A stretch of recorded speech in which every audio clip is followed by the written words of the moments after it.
사람들은 저마다 다 자신이 중심이 되고 또 자기의 이름이 불려지는 것을 좋아합니다. 그것은 이제 겉으로 드러내고 표현하느냐, 아니냐의 차이만 있을 뿐이지, 사람들은 누구나 다 자신이 중심이 되기를 원합니다. 인정받고 싶어 하고, 칭찬받고 싶어 하고, 또 주목받고 싶어 합니다. 특별히 우리가 직장 생활이나 또 교회 안에서도 그렇습니다만, 아무게 없으면 우리 회사가 돌아가질 않아, 이런 류의 이야기를 들으면 싫지 않습니다. 교회 안에서도 그 권사님 없으면 주방 일이 안 돼, 그 권사님 없으면 교회 일이 안 돼, 이런 얘기 들으면 우리가 무슨 소리냐고 하지만 또 은근히 또 즐기는 것이 이제 우리들의 마음의 본색이기도 합니다. 그러나 하나님의 나라는 그렇지 않습니다. 오늘 본문에서 예수님의 사역과 세례 요한의 사역이 지금 겹치고 있습니다. 우리가 이제 요한복음 1장, 2장 또 3장의 앞부분을 보면 세례 요한이 주로 사역했던 곳은 유대 광야였습니다. 예수님은 갈릴리와 성전을 중심으로 초반에 사역들을 이어가셨습니다. 그러니까 나름대로 서로 보이지 않는 경계선이 이제 있던 셈인데, 자, 그런데 오늘 우리가 읽은 이 본문의 말씀 22절에 보니까 이러한 암묵적인 경계선이 깨지게 됩니다. 예수님께서 세례 요한이 사역을 하고 있던 그 유대 광야로 가서, 그것도 잠깐이 아니라 그것에 유하시면서 꽤 여러 날을 머무시면서 세례를 베푸셨습니다. 그러니까 이제 서로의 영역, 서로의 공간이 무너지는 거죠. 더욱이 예수님의 공생의 사역이 막 시작되고 있던 시점에 반대로는 세례 요한의 사역이 마지막을 향해 가고 있었습니다. 마치 지는 해와 새롭게 떠오르는 태양 같았습니다. 세례 요한의 영향력은 점점 줄어들어가고 있었고, 반대로 예수님의 사역과 영향력은 더 많은 사람들에게 회자되고 주목받고 있었습니다. 서로의 사역들이 있지만, 그러나 그것이 노골적으로 드러나지는 않았으나 불편한 상황들이 만들어지고 있던 그 순간에 한 사건이 일어납니다. 요한의 제자들과 한 유대인들이 정결 예식을 가지고 서로 논쟁을 벌이게 되는데, 그 논쟁은 결국은 누구의 세례가 더 정결하냐, 누구의 세례가 더 거룩하고 낫냐라고 하는 문제로 비화됩니다. 그렇지 않아도 못마땅해하고 불편해하고 있었던 이 요한의 제자들이 불만이 터져 나옵니다. 그리고 세례 요한에게 퉁명스럽게 이야기를 합니다. 선생님, 이게 가만히 지켜보고 있을 만한 일이 아닙니다. 우리 이렇게 손 놓고 넋 놓고 있다가 이 사람들이 다 저 예수라고 하는 사람에게로 가겠습니다. 이대로 가면 우리를 따르던 사람들도 예수를 따르는 사람들이 되어 버릴 것입니다. 우리 사람 다 빼앗겨 버릴 거라고 투정하고 질투했습니다. 예수님과 그 제자들은 갈수록 인기를 얻고 유명세를 타고 있는데, 세례 요한과 그의 제자들의 인기는 줄어들고 있으니 위기감이 발동된 것입니다. 그런데 오늘 세례 요한은 이 제자들의 이야기를 듣고 전혀 다른 반응을 보입니다. 27절입니다. 하늘의 하나님이 주시지 않으면 사람은 아무것도 받을 수 없다. 그러니까 지금 다시 말해서 지금 세례 요한의 제자들이 걱정하고 있는 거, 야, 이거 우리가 지금 가지고 있는 거 다 빼앗겨 버리는 것 아니야, 우리가 누리고 있는 거 다 잃는 것 아니야 라고 했을 때, 세례 요한의 대답은 내가 혹시 잃어버릴 것들이 있다면 그러면 그것은 하나님이 주신 것이다. 내가 빼앗길 인기가 있고 내가 잃어버릴 사람들의 관심이 있다면 그것도 역시 하나님이 주신 것이다. 내가 누군가에게 주목받고 열심히 일할 수 있었던 것도 하나님이 나를 세워주셨으니까 일할 수 있었던 것이지 내가 재주가 있고 능력이 있어서 감당한 것이 아니라는 이야기입니다. 넓게 보면 우리가 누리고 살아가는 모든 것들, 하나님이 우리로 하여금 기회를 주신 모든 것들이 하나님이 주셔야 가능한 것들이다. 내 것은 하나도 없다. 하나님이 나에게 주신 것이지. 요한의 제자들은 사람들의 숫자를 세고 있었습니다. 우리에게 있는 숫자, 예수님에게로 떠나가는 사람들의 숫자. 그러나 이 세례 요한은 사람들의 숫자를 세지 않습니다.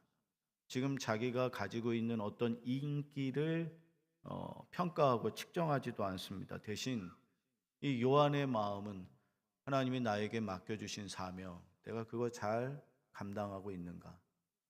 주변의 사람들이 나를 막 이렇게 부추겨서 숫자 세게 하고 인기를 평가하게 하고 비교하게 할 때 세례 요한의 중심은 하나님이 나에게 맡겨주신 사명, 내가 그거 잘 하고 있는가? 라고 하는 자기 반성이고 고백이었습니다. 우리가 인생을 살면서 비교하기 시작하면 굉장히 불행해집니다. 비교하기 시작하면 인생이 불행해지기 시작합니다. 한 명인 교회 예를 들어 담임자로 부임을 했어요. 그런데 10명이 됐습니다. 그럼 몇 배가 성장한 거예요? 10배가 성장한 거예요. 한 명인 교회에 가서 10명의 성도들이 됐다. 10배가 성장한 겁니다. 요즘에 주식 때문에 사람들이 몇 배보다는 퍼센트로 따지니까 퍼센트로 따지면 무려 1000%가 증가된 거예요. 여러분 얼마나 대단한 일이고 감사한 일입니까? 무려 10배나 부흥을 했는데. 그런데 여러분, 내가 100명이 모이는 교회와 비교하는 순간 하나님이 나에게 주신 10배의 부흥, 이 감사의 조건은 사라져버리고 나는 100명이 모이는 교회에 그 사람의 10분의 1밖에 안 되는 사람이 되어버립니다. 하나님이 주신 은혜가 완전히 사라져버리는 거죠. 비교하는 순간에. 우리가 늘 기도하면서 하나님 앞에 하나님 나 같은 죄인 살리신, 우리가 나 같은 죄인을 살리신 찬양하고 기도하고 허물 많고 부족한 나를 하나님이 들어 사용하십니다. 그런데 여러분, 내가 생각하는 어떤 기준이라는 게 있잖아요. 나보다 별 볼 일 없는 사람인데 말이야. 나보다 내세울 것이 하나도 없는 사람인 것 같은데. 그런 사람들이 교회 안에서 뭐라도 되고 또 사람들에게 주목도 받고 또 어떤 큰 책임을 맡게 되면 나 같은 죄인이라고 하는 고백이 사라져 버리는 거예요. 대신에 무슨 생각이 드느냐? 나같이 이렇게 재주 많은 사람, 나같이 이렇게 재능 많은 사람, 나 같은 죄인이라고 하나님 앞에서 기도하고 무릎 꿇고 나를 반성하고 회개했던 우리들이 내가 비교하는, 내가 생각할 때 별 볼 일 없는 누군가가 어떤 일을 할 때 나 같은 죄인이 아니라 나같이 죄주 많은 이런 사람 말이야. 하나님이 주신 모든 것들이 사라져 버리게 되죠. 비교라고 하는 것은 사단이 우리의 감사를 훔쳐가는 가장 강력한 무기가 됩니다. 받은 것이 없어서 감사가 없는 것이 아니라 비교하는 순간에 모든 감사의 내용들이 사라져 버립니다. 앞서 말씀드린 것처럼 비교하는 순간에 10배의 부흥도 초라해 보이는 거예요. 하나님이 한 명에서 10명이 되게 하는 정말로 10배의 부흥이 됐는데도 초라해 보이는 거죠. 하나님이 나에게 주신 특별한 은혜, 하나님의 섭리, 이런 모든 것들도 다 사라져 버립니다. 우리가 사람인데 누군가의 것을 부러워하는 거 당연하죠. 여러분, 남의 떡이 더 커 보이는 것이 우리가 어쩌면 솔직한 마음이니까. 그러니까 누군가의 것을 부러워할 수는 있지만, 그러나 여러분, 내가 누군가의 것을 부러워한다고 내 인생이 부끄러운 것은 아니다. 할렐루야. 누군가의 것이 부러운 것이지 그렇다고 해서 내 인생이 부끄러운 인생은 아닙니다. 하나님으로부터 모든 것을 다 받았는데 받은 은혜에 부끄러운 것이 어디 있어요? 요한이 세상의 인기에 연연하지 않을 수 있었던 중요한 고백, 자 28절입니다. 세례 요한이 이야기하기를 나는 그리스도가 아니요 그의 앞에 보내심을 받은 자다. 세상의 인기에 연연하지 않을 수 있었던 세례 요한의 흔들리지 않는 이 뚝심, 믿음의 뿌리가 어디 있느냐? 나는 그리스도가 아니다. 나는 메시아가 아니라는 겁니다.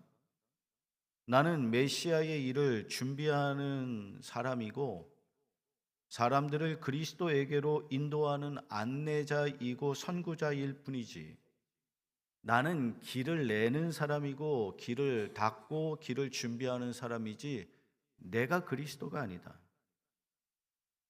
실제로 이 세례 요한이 사역을 하고 많은 사역의 결과물들을 얻고 또 많은 일들이 이루어졌을 때 이 세례 요한의 제자들뿐만이 아니라 당시의 사람들 모두가 야 이게 세례 요한이 우리가 그토록 기다리던 메시아 그리스도 아닐까? 그렇게 생각하는 사람들이 많았거든요. 그런데 이 세례 요한은 아니 나는 그리스도가 아니야. 정확하게 선언합니다. 정확하게. 나는 그리스도 예수가 아니야. 나는 그리스도 메시아가 아니야. 여러분 이 간단한 믿음의 고백이 오늘 이 시대의 성도들 또 교회의 지도자를 자처하는 이들 교회의 목회자들의 필요한 고백입니다. 내가 그리스도가 아니다.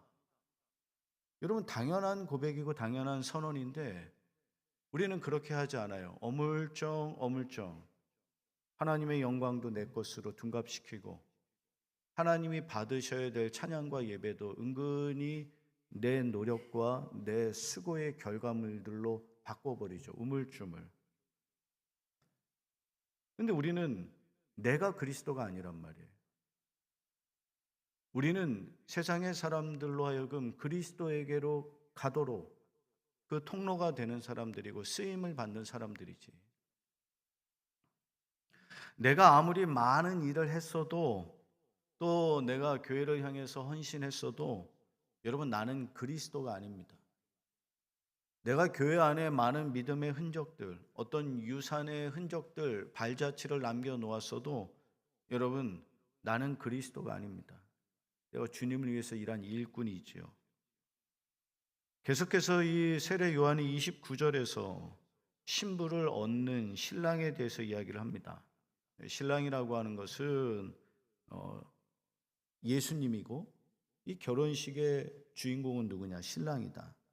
나는 그 신랑의 친구, 들러리일 뿐이라고 이야기를 합니다. 유대인들의 결혼식에서 신랑의 친구들, 이제 지금으로 말하면 이 들러리라고 하는 사람들, 지금의 신랑의 친구들의 들러리들과 그 유대인들의 결혼식에서의 들러리들은 뭐 정말로 하늘과 땅 차이였습니다. 지금의 친구들, 들러리들보다 실제적으로 역할도 했고 또 큰 책임을 맡았던 사람들이 이 신랑의 친구들입니다. 이 사람들은 신랑을 도와서 신부를 맞을 신혼집을 준비했습니다. 그냥 결혼식 날 가서 축하해주고 뭐 함께 피로연하고 뒤풀이하고 끝이 아니라 실제로 이 유대인들의 결혼식에서 친구들은요 신랑과 함께 신부를 맞을 공간을 준비하고 그 일들을 하는 실제적인 역할을 했어요. 그것만이 아니라 결혼식에만 가는 것이 아니라 결혼식 전체를 준비하는 일에 참여한 사람들이 되었습니다. 유대인들은 정말로 큰 잔치를 벌였으니까 그래서 이 친구들이 각자의 자기 역할을 맡는 거예요. 너는 음식을 맡고 너는 음료를 맡고 너는 뭐 손님을 접대하는 일을 맡고 이렇게 다 역할을 나눠주면서 이 친구들 모두가 다 이 신랑이 되는 그의 결혼식을 준비했단 말이에요. 더군다나 결혼식만 준비하는 것이 아니라 결혼식 당일에는 이 신부를 데리고 오는 역할을 누가 했느냐? 이 신랑의 친구들이 했습니다.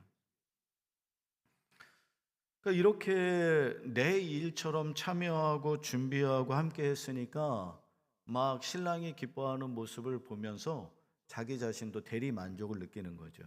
막 내 친구가 좋아하는 걸 보고 내 친구가 행복해하는 걸 보면서 이 신랑의 친구들도 나도 거기에 시간을 투자했고 나도 거기에 함께 노력하고 함께 수고했으니까 그냥 단순히 뭐 관람객 정도, 축하객 정도가 아니라 실제로 그 일을 같이 했으니까 누군가를 진심으로 돕는다고 하는 그 기쁨이 있고 누군가가 정말 나의 수고와 섬김을 통해서 행복해하는 걸 보면서 보람을 느끼고 있었는데, 그런데 만일 그렇다고 그래서 이 신랑의 친구들이 결혼식 당일날 갑자기 마이크를 붙잡고는 여러분, 오늘 결혼식의 주인공은 신랑이 아니라 바로 제가 주인공입니다. 만약에 이렇게 이야기를 한다면 이게 얼마나 우스꽝스러운 일이 되겠습니까? 내가 전적으로 그 일에 참여하고 돕는 자였지, 내가 신부를 데리고 온 들러리였지, 신부를 데리고 왔다 그래서 내가 신랑은 아닌데 내가 주인공이에요. 얼마나 우스꽝스러운 일이에요. 교회의 주인공은 목사도 아니고 장로들도 아니고 성도들도 아니고 교회의 창립 멤버들도 아닙니다. 얼마나 간단한 믿음의 고백이에요. 교회의 주인은 누구냐? 교회의 주인공은 누구냐? 여러분, 오직 예수 그리스도가 교회의 주인 되심을 믿으시고 인정하시기를 축원합니다. 여러분, 교회에 아무리 오래 평생을 섬기고 수고했어도 그렇다고 해서 우리가 교회의 주인이 될 수 없어요. 되어서도 안 되겠죠. 교회의 주인은 누구냐? 오직 예수 그리스도. 우리 모두는 사람들을 예수님에게로 인도하는 신랑의 친구들입니다. 그 즐겁고 행복한 그 잔치를 준비하는 그 일을 함께 수고하는 친구들일 뿐입니다. 그래서 오늘 이 세례 요한은 사람들이 자기에게로 왔다가 예수님께로 떠나가는 것을 보면서 절망하지 않고 오히려 이 신랑의 친구들처럼 그 모습을 보고 기뻐하고 있습니다. 왜? 우리가 하려고 하는 일이 뭐냐? 신랑을 위해서 하는 일인데. 지나간 주 주일 오후에 우리 총남선교회 주관으로 파주에 있는 한 미자립교회, 작은 비전교회를 방문하고 함께 격려하고 위로하고 또 예배하고 왔습니다. 그 교회를 섬기고 있는 목사님께서 기도 제목을 이제 꼼꼼히 준비하셔서 나눠주셨는데 그 기도 제목 중에 이런 내용이 있더라고요. 삼각교회를 하는 게 얼마나 힘들고 정말 어떤 늘 한계에 부딪힐 일 아닙니까? 얼마나 힘들겠어요. 참 어려운 일이더라고요. 지나간 주에 참여하신 분들은 아시겠지만 정말 그 목사님 설교 잘하시고 군더더기 없이 깔끔하게, 그런데 사람들이 삼각교회에 있는 목사는 영성도 새들어 사는 것처럼 생각한단 말이에요. 기회를 주지 않는 거죠. 찾아오는 사람도 많지 않고 기회도 주어지지 않는 중에 이제 더러 사람들이 찾아오면 그러면 이제 그 한 사람 붙잡고 정말 귀하게 섬기고 양육하고 교육하고 이런 과정을 쭉 보내고 나서 이제 이 사람에게 교회의 짐을 좀 같이 나눠줘야 되겠다. 그러면 이제 이만하면 같이 동역하고 일꾼 삼으면 되겠다 싶으면 어김없이 옆에 있는 큰 교회로 옮겨간다는 이야기예요.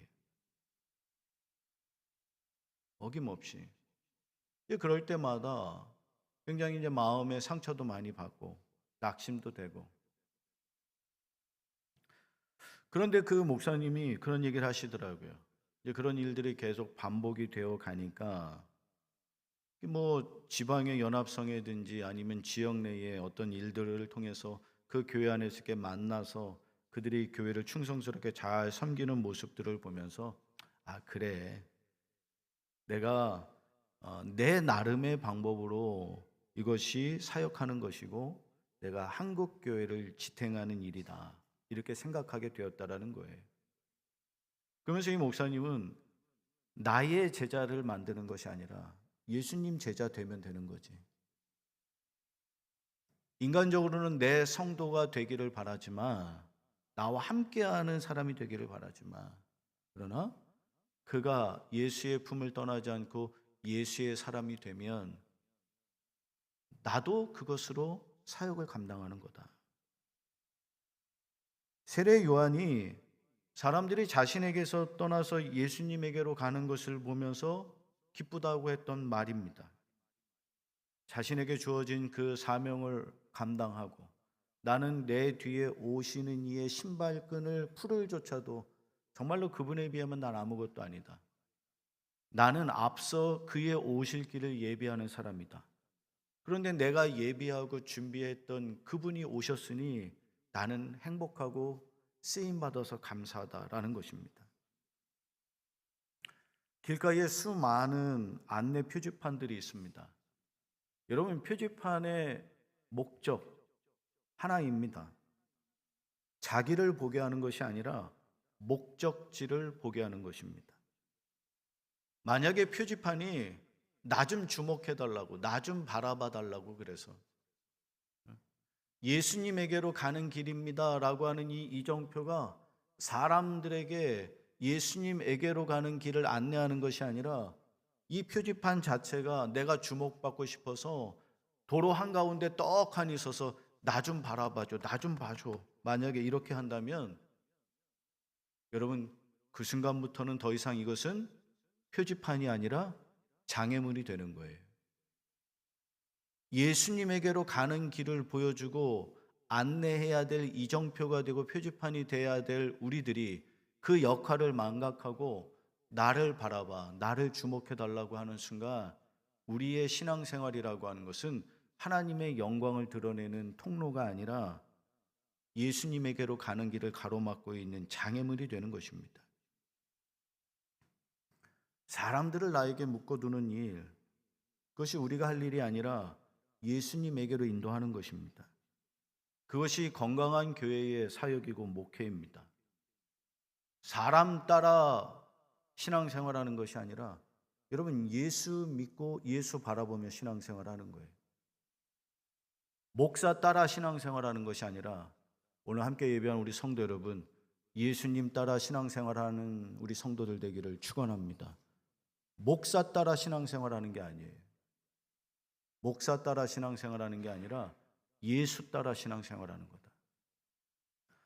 세례 요한이 오늘 30절에서 아주 유명한 고백을 남깁니다. 그는 흥하여야 하겠고 나는 쇠하여야 하리라.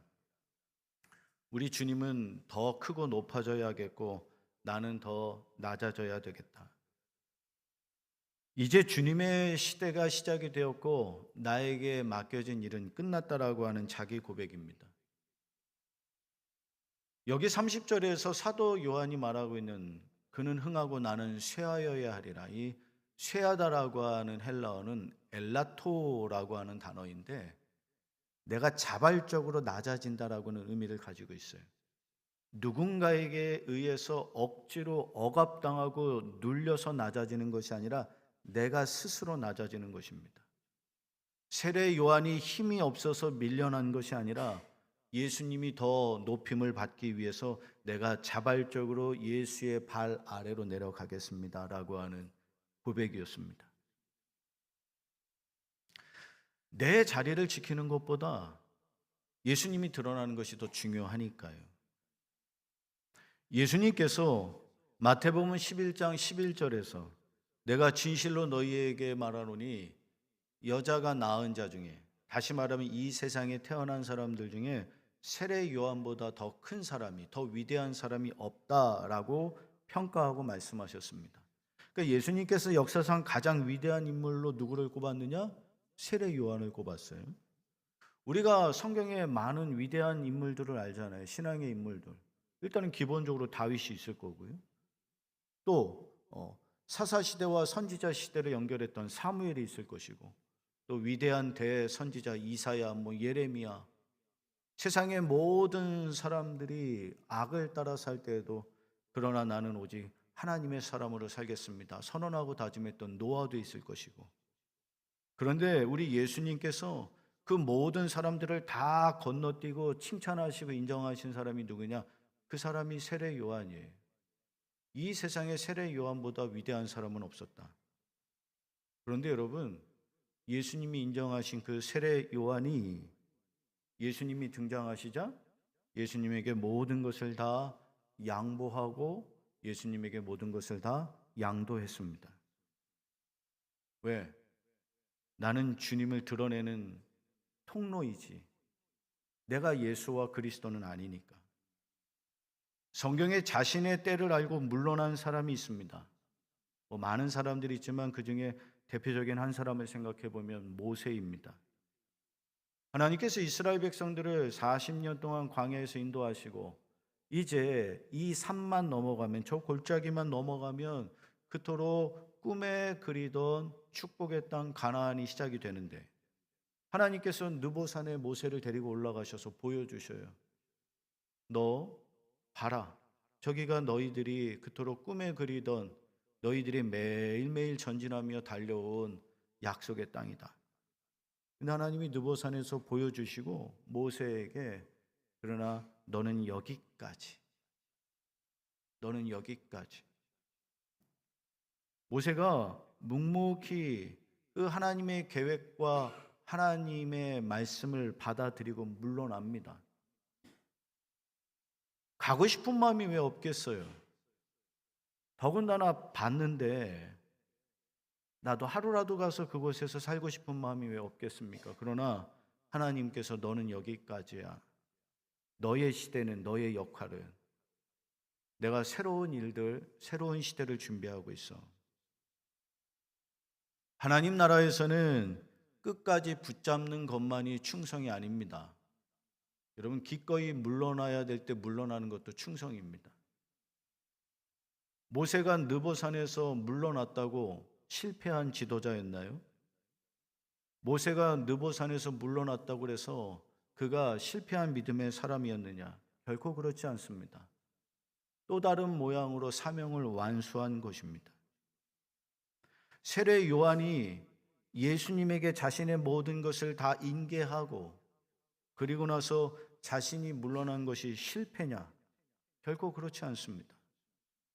내가 다른 사람들에게 물로 세례를 준 것, 그것은 그들이 주님을 통해서 더 큰 능력의 세례를 받도록 내가 그들을 준비시키고 그들을 훈련시키는 일이었기 때문에, 내가 유대 광야를 중심으로 열심히 사역했는데 예수님께서 이제 그곳으로 오셨을 때 여기는, 우리가 세상 말로 여기는 내 구역인데 안 됩니다. 예수님, 다른 데 가서 하십시오. 이게 아니라 주님이 원하시는 자리를 내어드리고 주님이 하시겠다고 하는 일들에게 내 모든 것을 기꺼이 드리는 것이 세례 요한의 믿음이었습니다. 신앙생활의 목적은 간단합니다. 오늘 세례 요한의 믿음의 고백처럼 예수님은 흥하고 높아져야 되겠고 반대로 나는 낮아져야 되겠다. 사도 바울은 이것을 뭐라고 고백합니까? 예수는 살고 나는 죽고, 주님은 높아지고 나는 낮아지고. 왜? 낮아지는 이유가 뭐예요? 주님이 높아지도록. 내 이름이 높아지는 것이 아니라 여러분, 우리 선원교회를 통해서 주님의 이름이 높아지기를 기도합니다. 내가 영광을 취하는 것이 아니라 우리의 가정에서도, 또 우리가 열심히 땀 흘려 일하는 직장에서도, 또 우리가 믿음으로 모이는 교회 안에서도 여러분, 하나님께 영광을 올려드리는 우리 선원교회가 되기를 기도합니다. 교회라고 해서 모두가 다 하나님의 영광을 드러내느냐? 아니요. 하나님의 영광을 말하지만 하나님의 영광을 이용하는 교회들, 하나님의 영광을 이용해서 자신의 욕망과 욕심을 채우는 사람들이 너무 많잖아요. 성공한 신앙인은 내 이름의 흔적을 남기는 사람들이 아니라 나를 통해서 예수의 흔적을 남기는 사람들입니다. 조금 거친 표현이 될 수 있지만 나를 밟고 예수에게로 갈 수 있다면 여러분 그것은 은혜입니다. 왜? 내가 쓰임 받은 거니까. 나를 밟고 사람들이 예수에게로 갈 수만 있다면 은혜예요, 은혜. 나의 지경이 작아질 때, 내 어떤 역할이 줄어들 때 여러분 낙심하지 마십시오. 주님이 커지시면 됩니다. 주님이 더 커지면 되는 거예요. 내 이름이 잊혀져요? 여러분 서운해하지 마세요. 내 이름이 잊혀지는 거 서운해하지 마세요. 예수의 이름이 드러나면 되는 거예요. 예수의 이름이. 오늘 세례 요한이 이 말씀을 통해서 우리에게 전하는 가장 확실하고 중요한 고백과 선언은 뭐냐? 세례 요한이 아니라 예수님이다. 우리의 믿음의 중심은 세례 요한이 아니라 예수님입니다. 누구를 통해서 은혜를 받았다고 한다면 그 사람이 아니라 그를 통해서 말씀하시는 성령이 영광 받으셔야 돼요. 할렐루야. 설교자가 위대해지는 것이 아니라 그 사람을 사용하셔서 말씀하시는 하나님의 말씀이 위대한 것이죠. 위대한 설교자가 어디 있어요? 여러분, 위대한 설교자, 위대한 사역자, 성실하고 좋은 일꾼, 이 유혹에 넘어가면 안 된다. 위대한 설교자가 아니라 위대한 하나님의 말씀만 존재합니다. 할렐루야. 오늘 세례 요한은 주님은 흥하여야 되겠고 나는 쇠하여야 하리라. 오늘은 6월의 마지막 주일 순교자 기념 주일입니다. 이 땅의 복음과 말씀과 십자가를 위해서 기꺼이 자신의 인생과 생명을 바친 이들을 기억하면서 우리의 믿음을 더욱더 단단히 다짐하는 그런 주일입니다. 순교자, 죽음으로 자기들의 믿음을 증명한 사람들. 자, 그런데 여러분 물어봅시다. 누구를 위해서 죽는 거예요? 누구를 위해서 하나밖에 없는 생명을 버려야 했습니까? 나를 위해서 하는 일이라면 죽는 게 아니라 살아야 되죠. 나를 위해서 하는 일이라면 어떻게 해서든지 간에 비굴할지라도 그것이 불신앙의 거역의 행위라 할지라도 살아남아야 뭐라도 할 것 아니겠습니까? 그러나 그들이 죽음을 선택한 이유가 뭐냐? 나를 위해서 죽음을 선택한 것이 아니라 주님을 위해서, 하나님을 위해서 죽음을 선택한 일 아니에요? 오늘 우리의 믿음을, 우리 교회의 사역들을 좀 다시 돌아볼 수 있기를 원합니다. 내가 하는 사역과 목회, 내가 섬기고자 하는 일들, 나를 통해서 내가 가리키는 곳, 예수님에게로 가는 길이 더 크게 보이는 건지, 아니면 사람들이 예수님에게로 가고 있는데 예수님에게로 가는 길이라고 해서 크게 해놓고는 내가 그 앞에 입구를 떡하니 가로막고 있는 것은 아닌가. 오늘 세례 요한의 이 간단한 고백, 주님은 높아져야 되고 나는 낮아져야 되겠습니다. 나는 그리스도가 아닙니다. 내가 교회의 주인이 아닙니다. 주님이 우리의 예배 받으실 합당한 이이시고 우리의 영광과 찬양은 오직 주님을 향해 열려 있습니다. 여러분, 이 삶의 고백과 이 은혜를 가지고 살아가는 우리 선원교회, 또 그 고백과 은혜로 늘 주의 일을 더욱더 즐거움과 감사함으로 부지런히 감당하는, 그래서 우리 교회를 통해서 주님의 이름이 더 많이 드러나고 높여지는 그 은혜가 있게 되기를 간절히 소원합니다. 기도하겠습니다.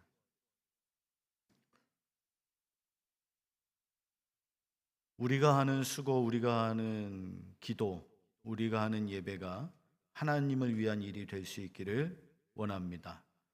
주님은 흥하고 우리는 쇠하여야 하겠습니다.